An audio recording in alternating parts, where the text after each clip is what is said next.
Betul kalau nak tambah lagi, boleh tak boleh ni. Lagi dikacau dulu kan? Ya. Okey. Dua kan? Ambil tiga tak apa.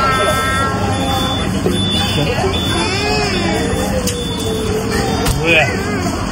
Okey. ID satu. Nafia. Nak. Nafia satu. Apa ni? Ni stiker dia. Jom. Air. Ni ah. Ni ah.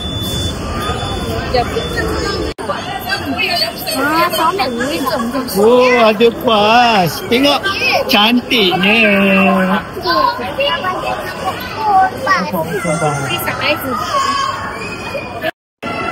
Oh, cantiknya. Tak, Abi beli. Ah, tugas awak isi air. Air dulu. Lagi. Tengok. Up. Peace. 1, 2, 3, peace.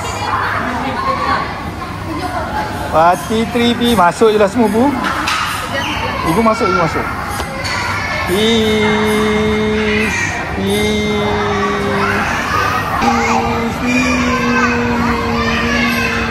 Dah jom. Afian nak pergi mana ni? Papa Zola. Di Allah. Ayah tertinggal. D kak. D. Terus. Masuk sini. Yes. Sampai 12. 12. Afia. Okey. Are you okay? Ayah tengok seorang tu.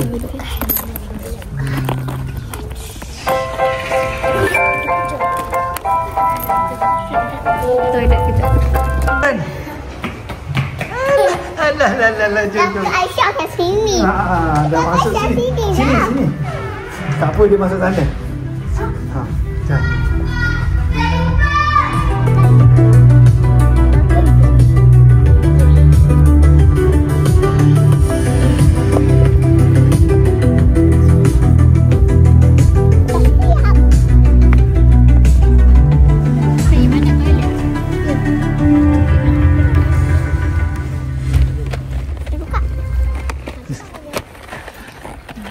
Mom was really sick for a long time after COVID.